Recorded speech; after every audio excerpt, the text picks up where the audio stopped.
What is up? Welcome to the Smalley Talk podcast. This is your hostess with the mostest, not the Mhm. mostest 20s, but the mostest. Well, technically, I do have the mostest 20s on the year, so I'm going to gloat a You little do. bit. You Um, technically not even technically, you just do.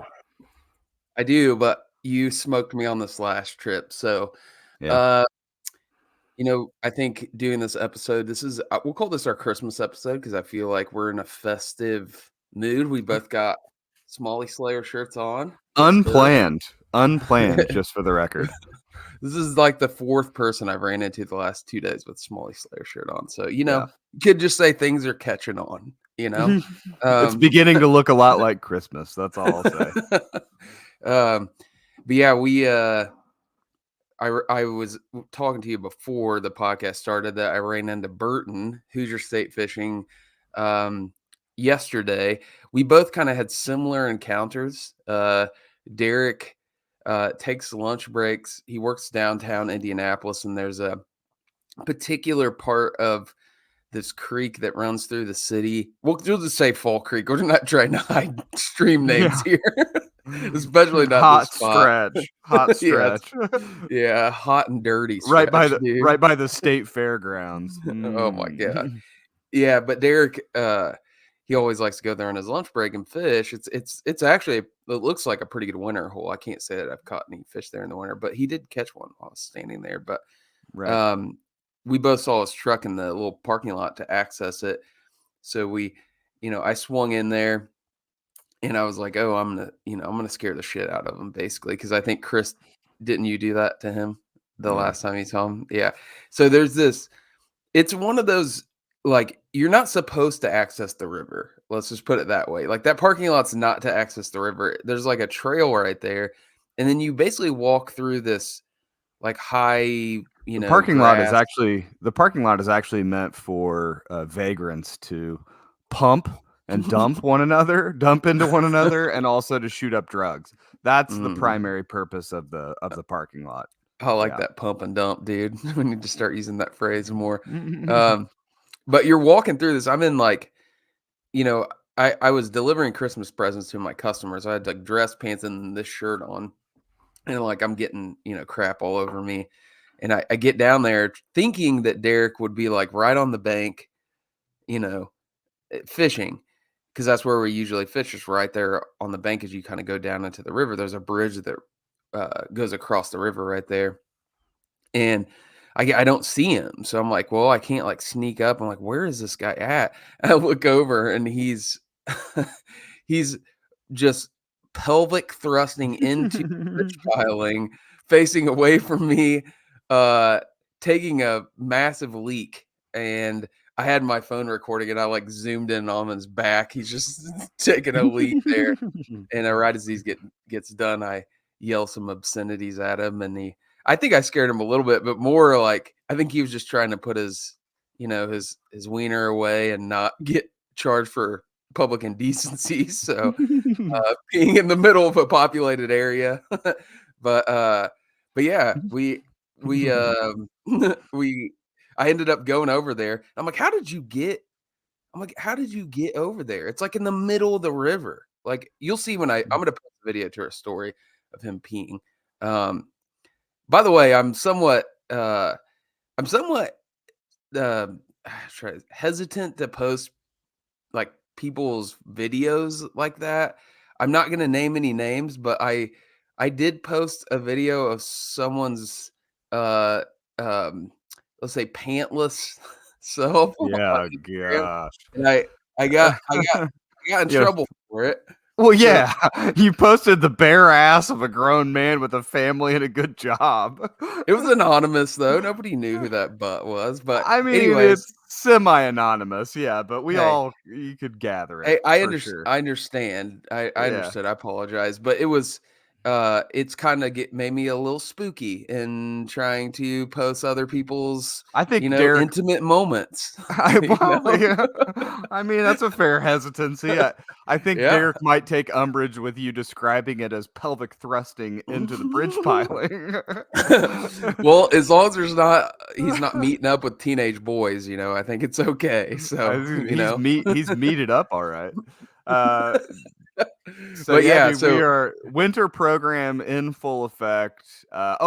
So similar story. I met Derek, or I saw him like I was on my way back from a mediation. So I was in like a full suit, and I saw his truck, and I was like, I'd never been to that spot before, but I think I kind of had a good idea where he would be.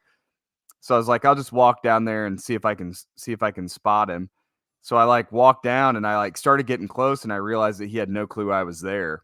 So I'm in a full suit, tie, the whole nine. And I like walk up, I get like 10 feet behind him and I go, I'll suck your dick for money, buddy. Like that. And he about leapt out of his knickers. I mean, he was like, his he goes, knickers. oh, he like grabbed his chest. He's like, oh my God, you about gave me a heart attack. So I ended up throwing on my wading boots and fished with him for a few minutes, but we Yeah. didn't catch anything. But yeah, it's a pretty good looking spot.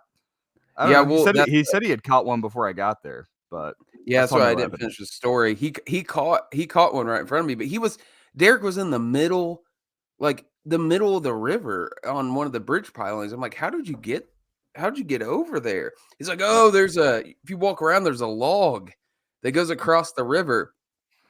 I walked over there I'm thinking there's this, like, big, log you can right. just kinda, like, scramble across.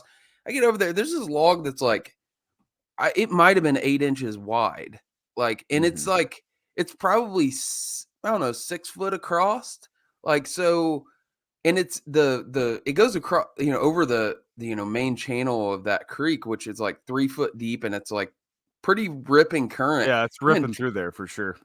Yeah, I'm in dress clothes. I was like, I'm not gonna go across that, dude. I was like, "You can call me How pussy if funny you would want, but." how funny would that have been? You're just in your dress clothes, like, slip off that log and Yeah, fall yeah. into 40-degree water. Yeah, it would have been Oh, man. terrible. So I was like, Oh, "It's just yeah. not worth the risk here." So Derek Watching you scramble back onto the shore would have been pretty funny, though. probably about like that time I jumped in after that I caught that 23, Yeah. the just Yeah. stomping beds, dude. Oh, dude. Bed stomper. Don't start that rumor. Yeah, But no, it was, yeah, it's pretty fun running into it's funny that we both ran into him at the same spot, like, not even that far apart. It was, like, a couple days, so good stuff. no. Good love seeing that guy.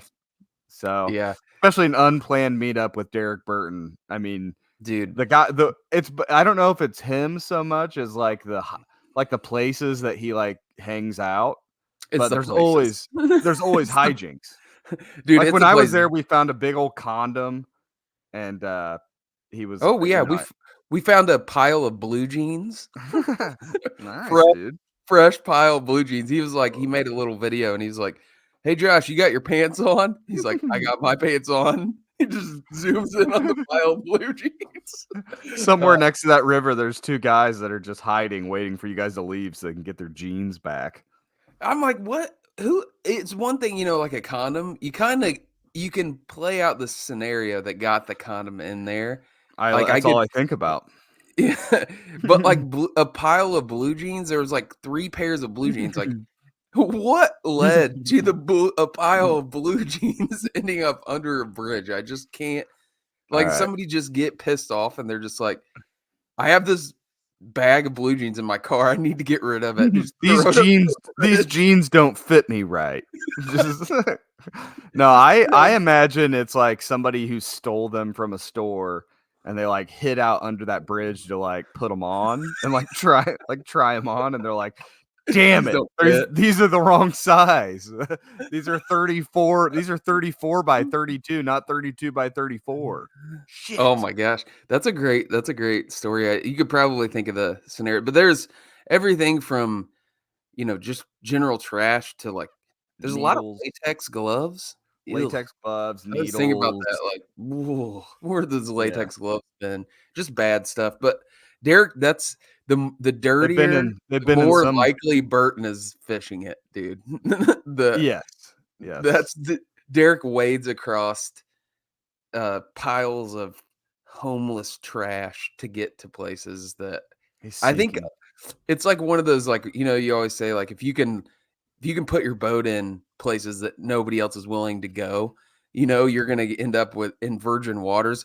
Derek, he wades across homeless camps because he knows everybody else is scared for their lives to get to fishing spots that nobody else can get to. I So I love to picture him just like, he does those, like, reels where he's, like, shirt off, like, doing, like, stuff like that. I just love to picture him like somebody's walking by and like the homeless situation's gone wild. I saw some guy with one glove on and some cut off blue jeans filming himself for TikTok. he had a Like, mullet. yeah, he's like, I saw a homeless guy doing a TikTok video yesterday, acting pretty nuts. Dude, It's just Derek. I told him yesterday would have been a perfect opportunity. I was like, dude, if you're willing to, I was like, if you take your pants off, I was Mhm. like, I'll videotape you running across the river. I was like, that'd make for a great reel. Not enough time. He had Uh, to go back to work. I'm sure So Shannon appreciates that suggestion. Like, take off some clothes. Let's make a reel, buddy. Dude. Well, well, we've got some stuff to talk about, unlike our last podcast where we didn't really have much to well, we had contribute. to So bring we had to bring reinforcements in for that. we So did. We had to call reinforcements. So we've got yeah, another episode planned for the hammer himself. He's expressed an interest in coming on the show, which I'm very excited about. Um, the one and only Randy Long is going to come on the pod, grace us with his presence, to talk a little bit about perhaps the most epic season of smallmouth fishing that's ever been put together. So, pretty amazing. He told me that he averaged out the amount of, we were talking about um, another guy in Indiana that he's fished, 1,000 hours or whatever. And mhm, Randy was talking to me about, yeah, catching, it's just being out on the water. And he was explaining how many hours he's logged this season. let's He hear it. said well, I can't tell you exact because I forget the exact, but it was for the entire fishing season, which he classified as like 280 days or something like that. He was fishing on average 4 Oof. days a week. 4 days a week. And it was like Mhm. 4 days a week, 6 hours a day for like 280 days. It was a lot. And I was like, "Yeah." I was like, "Dude, it takes time." We've said it a lot. Like, there's no substitute for time on the water. Like, you're on the water, like, you have a pulse on what's going on with those fish, and it just because the fish kinda do, you know, they they they move and they do different things every day, every week, every weather change, Right. and, like, if you're not out there, the only thing you can do is you can fall back on your previous experience, which we hadn't been out in 2 months essentially since Yeah. our last Early outing. November was my last time fishing. So Yeah, and it was the only reason we were able to find him is because we found him there that same time during, you know, another time, yeah, previous another year. years. Yeah, other than that, dude, if we were on that river and let's say we had never fished it in December, like we would just wouldn't have had a good day. Like it would have taken a magnificent stroke of luck to find those fish. It So, is. I mean, you can have educated guesses, but there's something about like, it's been a couple years since I've been able to do this, but even touching the water like once a week, right, twice a week. If you can be out on the water twice a week, dude, that's like you don't have to guess. I mean, you go out the next, right. they do change for sure, like day to day, but like if you can go out twice a week, there's no guesswork involved. You know what I mean? There's no, you know exactly where they were, you know exactly what you got them on, and it's by virtue of that, you're just going to have a much better trip, I think. Which Yeah, and it's kind of like you a don't have to self-tasting ice cream cone, you know. yeah, you don't have to be out all day either. I think some people think of like, "Oh, man, you're fishing 2 days a week," and like, Yeah, even just if a you're couple just hours. yeah, if you're just fishing like an hour or 2, like probably 2 hours. I think hours is not enough most of the time. At 2 hours of like being out there and like there's ways to do it. Like I've done it, like get up in the morning before you start your workday, especially when the sun gets up early, fish from like 6 to 8 or whatever in the summertime. Like there's ways to do it.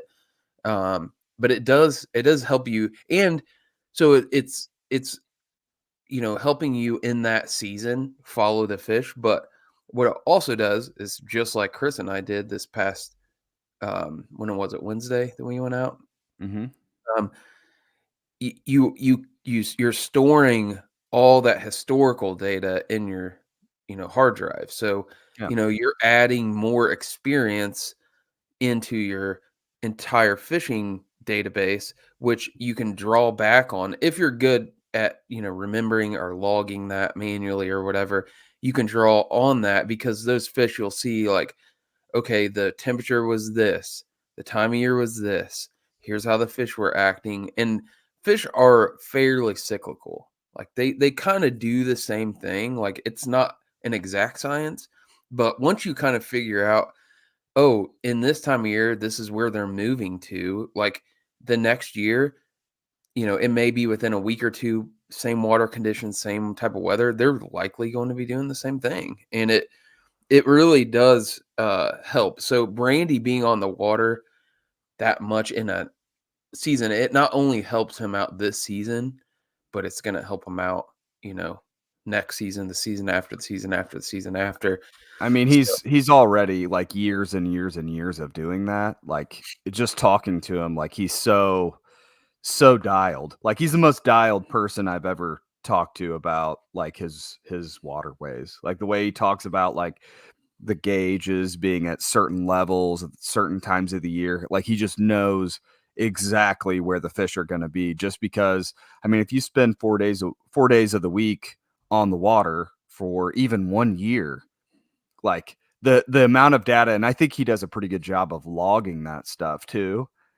Like it's huge. I mean, you're essentially setting yourself up for like years and years and years uh, of success. So, anyways, I'm excited to talk to him. I would like the conversation to focus a lot on that because just the amount of time that he's put into it. And I mean, not everybody can do that, obviously. I mean, if I did that, I'd probably be living in my office constantly. So I don't think I'd be allowed back in my house. But some people can get away with it, and I'm excited to hear from him. But Josh and I did have a pretty good outing, which we've kind of alluded to. And I think if you guys follow us on social media, which you can follow us at Smalley Talk Podcast, it's all one word mainly on Instagram. I mean, Instagram. we're Yeah, man. we're on Yeah, we Facebook do. too, but we don't interact near as much on Facebook. So But if you saw us on Instagram, we had a pretty epic day. I think our best five went for, I think 102.25. Was that mhm. what we added it up to? So yeah, pretty epic day. I mean, for around here, it's definitely my best bag with two fishermen. So best bag out of a single boat or best bag with two fishermen. Um, and I don't think it was my best day ever, me individually, but certainly best day with two anglers. Pretty amazing day. Um, yeah, and Yeah, and I don't know it how much we wasn't. want to get into it really, but it was conditions wise, it wasn't awesome. I mean, we're coming I off the want to back get of a cold into it. I snap. want to get into yeah as much as we can. I mean, we're not gonna give away our spot or whatever, but Yeah. the giving the juice on it is like there's nothing wrong with that. But Yeah. I will say this: it was weird. Like that was a really good day. At no point in time did I feel like that was the best day of fishing that I've ever had. And I don't know if it was, I don't, you know what I think it was? Like our best five were really good.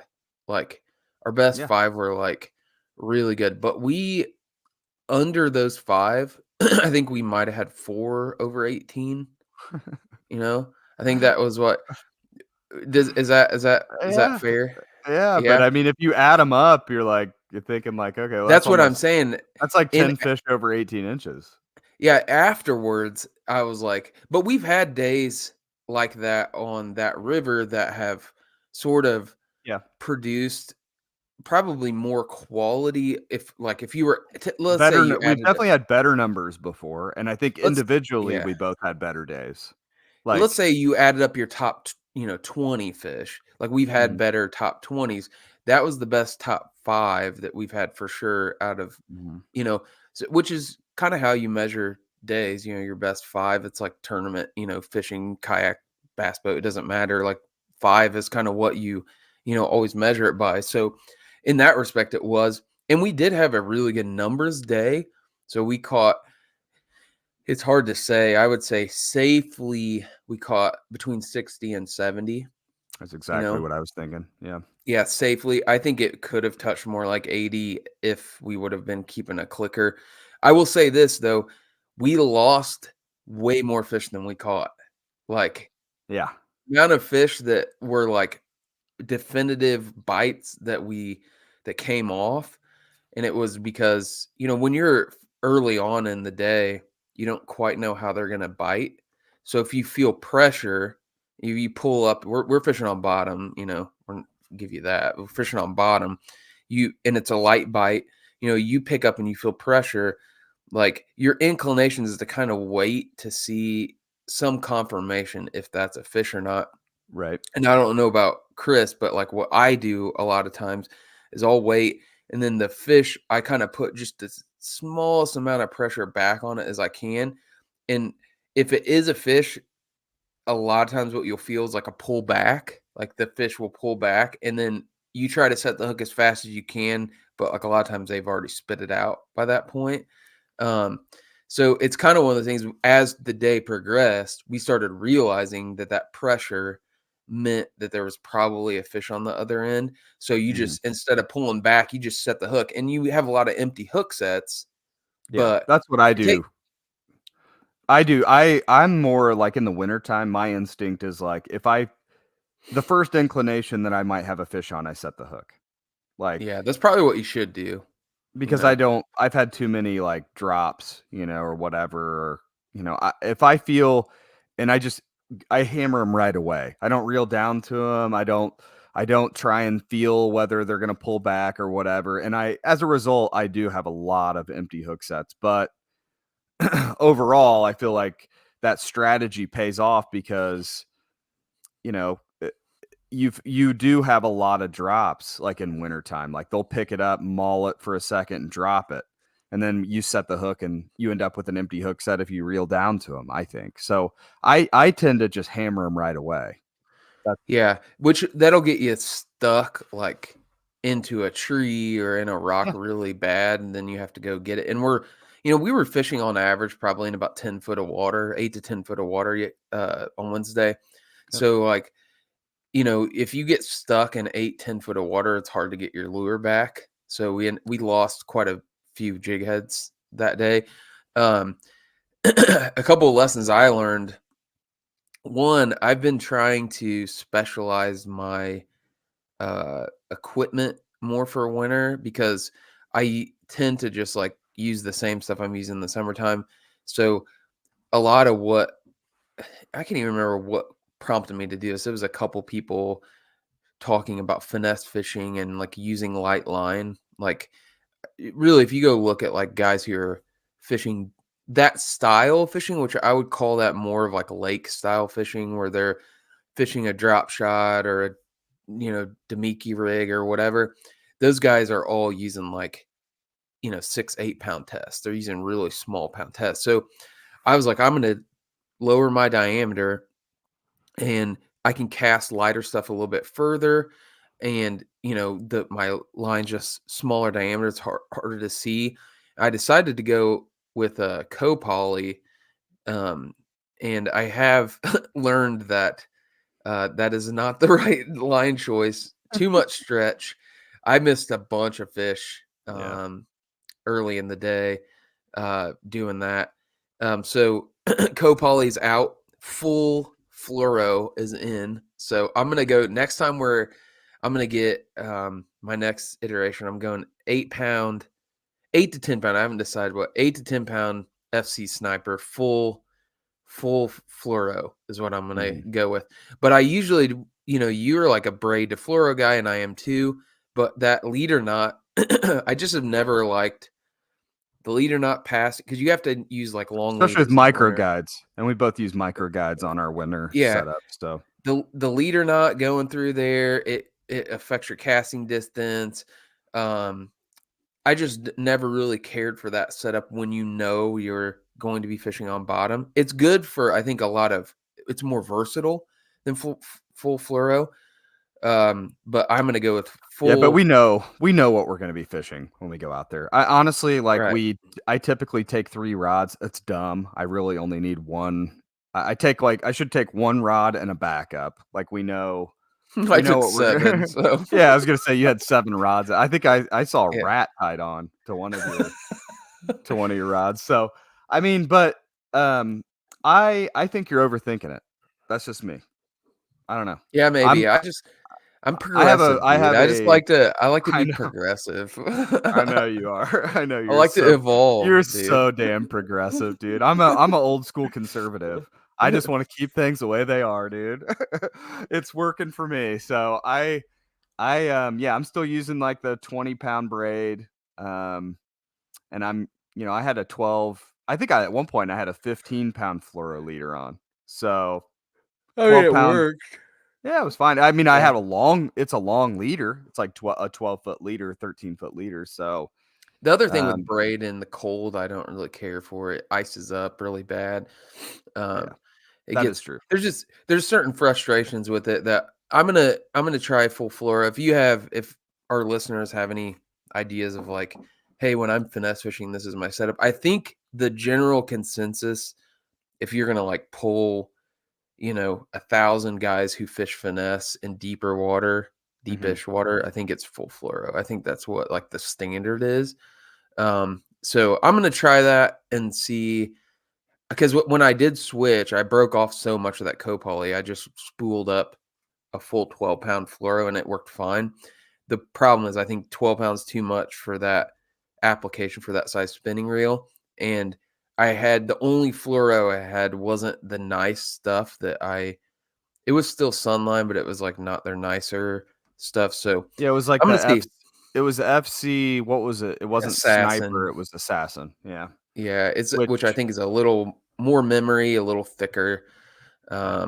So I we'll see, get but it. it I mean, worked. I think the biggest advantage to that is gonna be the less drag too. So that smaller diameter, with like an 8 to a 10-pound, Right. in that FC Sniper. I think the biggest, which it didn't bother us that much this time because there wasn't very much current. But like if you're fishing kind of higher water, I do think that the smaller diameter might allow your bait to kind of hang there just that extra half second or whatever because it's not being caught and pushed downstream by the current, which you do get a lot with braid, especially because it sits on the surface of the water. So, Yeah. you'll get that drag where you've got like almost a bow in your line, and I don't think that's ideal. And in those types of situations, I typically will instead of running like I'll still have a braid as like backing, but I'll try and put on like 30 to 40 feet of fluoro so that I don't have that surface drag. Can Um, I say something though really quick? This is please do. This is you gear have heavy. you have no idea how much I'm enjoying you talking about this because one, the fact that I've single-handedly taken you away from the dark side of fly fishing, and you're No. offering some super analytical advice on conventional gear. I can do I'm it all, loving baby. this. I'm I can do loving it this, all. and the I'm fact that you were getting flamed on Instagram I for did it. get I flamed. Yeah. love it. I freaking Yeah. love it, dude. It's my favorite. Yeah. Well, look, Blame it on that trigger finger, I bud. have not Blame it on fully that trigger finger. I have not fully transed. Let's just put it that way. I have not fully transed into a conventional guy, but I mean, here's how, and I've talked about this before on the podcast. I do view fly fishing in winter as a bit of a square peg round hole situation. Speaking of holes, no, I'm just kidding. No, I do view it as kind of a square peg round hole situation. I think it's kind of it's really tough, man. Like fly fishing in winter is, and people do it with success. I mean, our buddies, do it with success, but it's just not my thing. I don't really enjoy it. I think dredging a fly way down there, I've had fun doing like strike indicators and stuff like that in winter, but it's just not my thing. So I love this, dude. I love it. I mean, but I like would say this, if this spring I and don't care summer, I'll be back. This I spring don't and care summer, how good you are, dude, with a fly rod, like, you're gonna get demolished if a guy has a spinning rod in the wintertime. yes. It's just what it is. High muddy, you're gonna get demolished, and in the wintertime, you're gonna get demolished. The rest of the time, I feel like this probably, if you have a really good fly angler, they can hang. But I hang most of the time. I will say that the times that I've been demolished are winter and when you're fishing a spinnerbait or a chatterbait. So like muddy yeah. water. And I've been crushed to the point where I know like I'm just not gonna do that anymore. So Yeah, I um know. Beat the absolute life out of your fly rod, dude. You beat me. You've definitely beat me with the fly rod, and I'm in conventional, yeah. so I'll give you that at times. So I did get flamed pretty hard. it was So pretty funny. What's your thoughts on I did see what David Williams down in Kentucky just caught a 20 incher on the fly, which I have to give. I mean, that's got to be donkey angler or donkey wrangler of the week right there. David Williams down in Kentucky pulled a I 20 didn't see incher that. out. Yeah, in winter with a fly rod. I mean, that's like, It's you know, impressive. it Yeah. is. It's very impressive. So I Yeah, gotta give him a you better shout have a out. bobber on, dude. If you don't have a bobber on, that ain't I happening. I don't know. I don't know that. Let me see. Let me see if he says We need to bobber get or him not. on, and we need to get him on and talk about that bobber fishing, dude. He's He he's says probably he did not have bobbers in the photo. I'll just put the photo on the. he's a good Yeah. looking So dude. Look at that beard, dude. You got that I, gray stripe dude, down the middle. I know. I was last time. Well, he was on the podcast a while back, and I think I offended him by I said I thought his voice would sound like a like an old prospector. He I don't doesn't. know He sounds very normal, but I thought he would sound like a Kentuckian, but he doesn't. so Anyways, big shout out. That's a pretty big accomplishment. yeah, 20 congrats incher to on the him, fly dude. in December. Um, So what's your thoughts on us divulging what we were fishing with? Because I think our initial conversation was like, we're gonna keep that on the hush. nah, absolutely not. Because Absolutely not. I will say this, we did try a new to us profile bait, and let's just put it this way: we were trying some We traditional went. stuff. We were using our traditional stuff, and I caught fish on it. I caught an 18 on it, and we caught fish, but it did get our I was normal I stuff was did up get I outperformed. I was up 5-0. I was up 5-0, and Chris had seen enough, and he was like, Yeah, All right, give me some of those." yeah. I was So like, yeah. I had to yank one, but I don't know. um, I've imagined those made a difference for sure. I think we would have probably caught fish on the other stuff, but I do yeah. think that the way those are doing something that the other stuff we had was absolutely not. And honestly, they're sort of unique. Like, Well, I would say this, like it was the presentation is mostly the same. I mean, it's mhm, a hard bottom bite. It's kind of you know, uh, we always talk about like the channel side versus the off channel side, and I really like I got to say like this time the current was so slow and the river is so low right now that I mean, we took a long run in some skinny stuff. Josh, bonked off of some rocks, that kind of thing. The fish were dead center of the river, like yeah, they dead were. center of the river in the channel. I mean, they were on bottom, so I'm sure that there was like current breaks and stuff like that, 11, 12 foot down. But those fish were like, we fished everywhere in that spot. We fished and the other spots that we fished too. We fished everywhere. And the fish that we found were dead center of the river, hard on the bottom, and right in the current. So it was definitely a unique spot to find them, but we kind of, we always kind of fan across spots, when we started off on the channel side. The channel there is probably 8 to 10 feet off the bank. And we start off fishing the eddies, kind of move our way across. And we kind of figured out that they would be in the middle because I caught the first 20-incher like right on the current seam. So we were like, okay, well that was the first real fish that we hit. And then as soon as we started fanning out into the middle, so we kept working our way out from the bank into the middle. As soon as we got to the middle, I mean, it was like every cast there for about It was 45 there. minutes to an hour. Yeah, it was. Yeah, it was like that was where we padded our stats a lot from a number standpoint. But And that then was when we started moving up and down that big long wintering hole that we were at, and just they Mhm. were just stacked in the middle the whole way down that wintering hole. And Yeah, which all of was the fish came a from the little dead bit center. different. We found them close to there, but not in that exact spot. But this goes to I mean, exactly what we were talking about earlier is like time on the water is what, gives you that database. And winter fishing is very like the spots aren't like in the summertime where you find a fish behind this rock or that log or this run or whatever. Like they're very much schooled up. They're in a specific spot. They're in a spot within that spot usually. And up until last year, I had kind of thought like if I started to get this feeling like if the river's low and there's no current, like it's really hard to find them.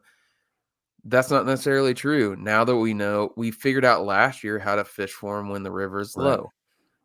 When it comes up, then we can also draw back into our sort of The database and current say More the current though and higher water, like it's it better. push yeah, it makes them easier to target because it pushes them into those spots that are like that spot within a spot within a spot, ultimate protection zone, where like if you can get to them, you know that there might be 1,000 fish shoved into a spot that's the size of your living room, and And it's crazy, but that is the case because we've yeah, caught them before in those living room size spots, like where I was like, I cannot believe, like literally. I know this sounds dumb, but if you're working your, jig head or whatever you got on bottom, as you're pulling it up, you can feel it hit fish. yeah. Like there is that many fish in the spot where they're It's just not like, just it's not just smallmouth, like every fish will right, kinda right. tuck in.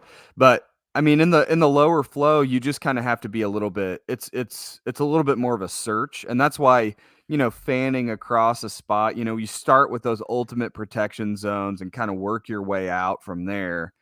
And, you know, I don't know, we just I'm not I don't think it was luck necessarily, but once we found them out in the middle, which is, you're just adding little pieces to the puzzle, every time you go out.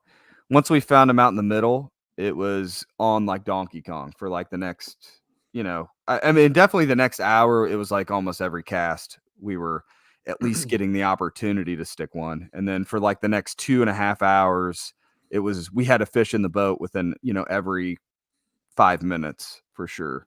And And then we did find them on side scan. That did yeah, help we did use a some, so side scan. and, And the side scan in, like, in the wintertime, it's kinda crazy, like, how if that's also, like, a newer thing, we started doing that last year just to kinda find, like, because like, the smallmouth will be mixed in with rough fish a lot in winter. Like, they'll be kind of on the periphery of those, like, bigger schools of carp and catfish and stuff like that, but they are kinda tucked in. So, like, we use side scan to kinda, like, locate that big ball of fish and then, kinda start plucking at the periphery of it, and, it tends to work. I don't know, maybe it's a coincidence. Maybe, us seeing, like, a big ball of fish like that causes us to slow down enough that we're actually fishing something thoroughly. But, either way, it seems to work. And out of that, out of those, because we fished a few different spots, a few different wintering holes, um, on Wednesday. Out of a couple of spots, we ended up with. I ended up with a 20 and a quarter, 20 and a half, a 21, and I think I had 3 fish over 18 inches. I was waiting on you to drop them stats, dude. Give the Yeah, people what they want. Chris had those 3 over 20, Yeah, to before my you got yours. none, Yeah. really, and then I stuck I didn't have 320s. I had the biggest fish of the day, or at least the longest Yep. fish of the day, we'll put it that way. It was a quarter inch off of my PB, uh, Yeah. so it's 21 and a quarter. I have a few 21 and a halves. I think that fish could have went 21 and a half if I was willing to like torture it, but I did there was nothing to gain. If it was a 21 and a half that could have went a 21 and three quarter, I would have. We try But and get those fish and winter back, try and yeah, get them back we quick. weren't trying to keep them out of the water. There was a couple we kept out of the water probably longer than we should have, just getting photos with them. But um, that's the We thing. didn't have any mortality, I don't think. I mean, no floaters, No, no. I anything like mean, that. those fish are tough, man. I mean, people overstate a little bit of. Andrew was telling me a story. Andrew Neighborson. Those who don't know who that is, Andrew Josh Andrew Nicholson. Josh Neighborson. He was telling me they go up to the boundary waters every year and fish, and they're targeting walleye to eat, to catch to eat. They catch smallmouth too, but like when they're targeting walleye, and he's like, if they're not on a walleye bite, he's like, they might keep a few like smaller smallmouth on a stringer Mhm. to eat in case, they don't catch walleye. So he said they'll have like, five 15-inch smallmouth like on a stringer. And he's like, and then they'll get into some walleye and catch them. And they're like, oh, we don't need these smallmouth anymore. So they'll release them. He's like, we've had in the middle of the summer, we have like a stringer full of 15-inch smallmouth, and those things have been behind the boat all day, and they'll just unclip them and they just swim away. Like there's Mm. just they're really tough fish. I mean, there's a mortality rate for any fish, Yeah, Um, I tend to more think the bigger ones I'm more concerned about because they're like, for sure. a little more susceptible to dying. But I mean, honestly, I don't even remember me killing a fish this year. It's a pretty good year for that. I didn't gut hook very many of them. It was a lot of really didn't really have many fish that I felt bad about. There's a couple bleeders, and actually one of them was the last time we were out. Yeah. The the mag draft, as much as I love it, dude, that single treble hook, it gets their gills when Yep. they choke it really good. So Those are just big be treble hooks warned. too. Yeah, just be warned on the mag draft. If you, I don't even know if there's anything you can do about it. Randy will talk about that. He said mag drafts aren't allowed in his boat because of that.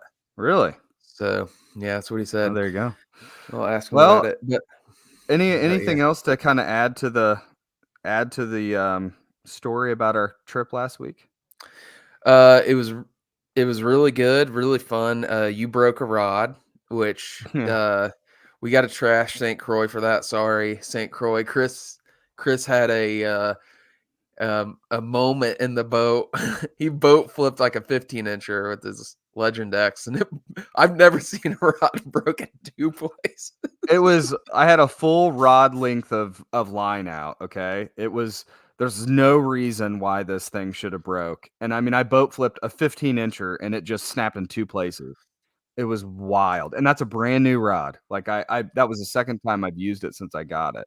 So, and and I'm a St. Croix guy. Like I've got an Avid X that I've probably caught 5,000 smallmouth on. And it's just not, I've had it for 10 years and the thing is not, it's not broken. I've not had to replace it. That's the second Legend X I've had to replace. That's the second time I've replaced that rod, and I've gotten maybe 15 hours worth of fishing between those two rods. So I don't know what's going on up there, My dude. experience has been uh, I definitely remember you saying the better. same thing though about those Legend X's that No, I wouldn't say that. Here, they're fragile so X. I'm Fragile X. No, I said the same thing about the X Prides. I broke Mm, 2 X Prides boat flipping. Um, the Legend X's have been pretty good. I mean, I've broken them. One of them was from drag racing in my Hobie, which was, sure. you know, that was gonna happen.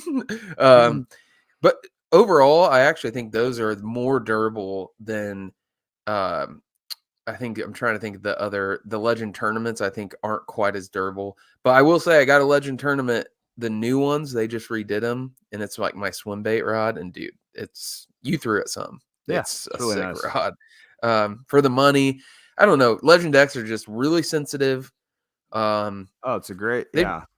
The and 10 they hours St. I've gotten Croix's out of both of them, just great. St. Croix's warranty though. I mean, here's the difference. I think that for the bang for your buck, what I've used, that Shimano X Bride is the best rod. Like, it is the best rod I've ever owned, performance wise. It is. It's probably at least 20% more sensitive than those Legend X's. It's lighter. Like, Mhm. it's a really, and it costs less, like a significant amount less than those Legend X's. But they have a 1 year warranty on them. So, like, if you break them after a year, you're talking about a 280 $290 rod that you're essentially just like SOL. So, if you're willing to take that risk, if I was on a bass boat in the middle of a lake, I wouldn't even care. But like when you're on a jet boat in a river and a kayak, you're fishing with Chris, stomping around the boat, dude. Uh, there's that risk at like getting those things broken. And like if you break it, that's you just, with St. Croix, if you break $50, you get a new rod. It's pretty straightforward. And they've never questioned a warranty claim of mine. So, it is what it is. Um, that said, do you have any I know you're gonna replace that rod. Do you getting any more setups this winter time? Like any for I next season? You I got anything? actually just ordered an X Bride, a spinning rod. Ooh, So, me likey. yeah, Yep. yeah. The So we'll this see. I don't have any spinning setups. I Yeah. lost I'm one gonna in the try it out. drink. I lost one in the drink in the Susky. But yeah, they're sick rods. But yeah, man, that was a great, great trip. I feel like that was really our first true winter trip. Like the last one just wasn't, it was in November, but it was more like a late fall. Water temps were, hovering high 30s, low 40s. They were 39 when we got on the river, 41 when we got off. Yeah. So it was pretty, you know, it was a good. That's like what you want to see, though. I think, I think you want to see those like lower water temps when it's like 45, 46 degrees and it's like in December. Those fish just aren't quite gonna be in that like schooled up.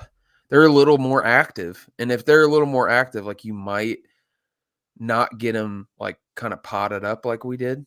Yeah. Um, so my dad, my dad goes out fishing every Thursday. That's like he's getting towards retirement age. He goes up fishing every Thursday, same spot. The ramp. He launches at the Uh-huh. same ramp, and I called him on yesterday or Thursday, and I was like, "Hey," I was like, "How'd you do?" I was like talking to him. He's like, "I did pretty good. I caught like 25," and I was like, "Oh dang, man."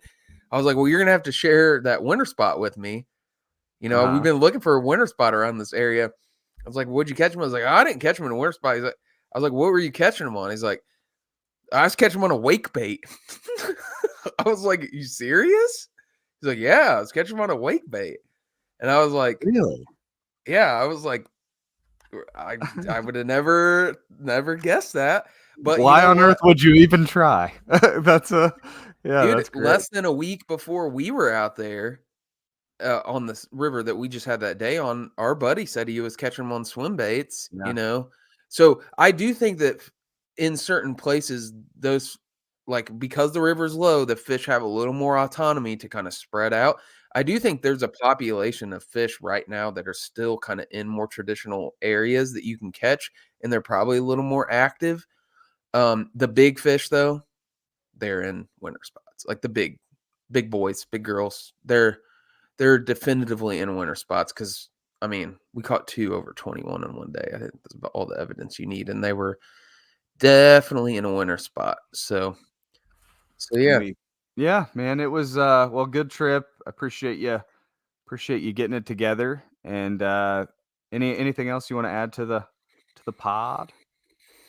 Um, Achigan wise, we're gonna be next month at the East Tennessee Fishing Show. I'm not sure if I've mentioned that or not. So, the plan is to, I think Chris is cutting out there. The plan is to have some sort of like get together slash whatever. We were going to do it at the Airbnb, but apparently there's no extraneous guests allowed.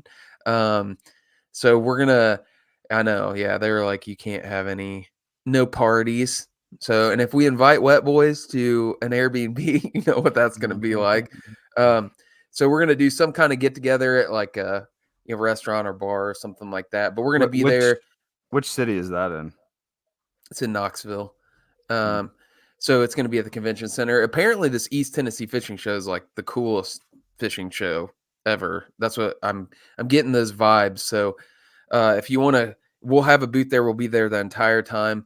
I don't know. I think Chris wasn't going to come because he had a trial, but that got canceled. So I don't know I still have one if. in February, Oh, so you I do. can't come. Yeah. Um, well, this is the end of January, so you gotta prep. Yeah. Yeah, I got you. Um, So, anyways, maybe Chris will show up and surprise us. I don't know. Maybe he's just trying to set us up to come and show up one day in Knoxville, and uh, If my but case in February settles, I'll be there. How about that? he's gonna shut the show down, dude. But yeah, that should be fun. So we'll be there. Have some new shirts. We have a. I'll send you the picture, Chris. We just finished up the design for. It is, uh, um, paying homage to the world record smallmouth. It's a very cool shirt. So it's going to be, we'll have that there. So, and I think there's a little debate between whether that fish was caught in Tennessee or Kentucky. I think it's a hotly debated Oh yeah, topic. I forgot about that. That's true. I feel like we're taking sides with this one. So, um, It'd be pretty bold if you took a side against Tennessee, being in Tennessee at their well, fishing show, but uh, but yeah, we're gonna have that there, and then a bunch of other kind of new stuff. So should be fun. Other than that, though, dude, just stocking up for winter, getting all my stuff ordered, and all my stuff organized, and yeah, I can't wait for that first. I used to say spinnerbait fish, but I don't know, man. I think I'm fully a chatterbait guy now. I there think you I'm go. fully jackhammered. I'm fully jackhammered, dude. I bought like maybe 30 jackhammers this winter. So Nice. so fully jackhammered up. Nice, So dude. All so right, yeah. well, thanks, buddy. Appreciate everybody listening, and, as always, free the fighter. Merry Christmas and Merry free the Christmas. fighter. Merry Xmas. We're full Xmas, dude. Happy holidays. We're going full Target. All right.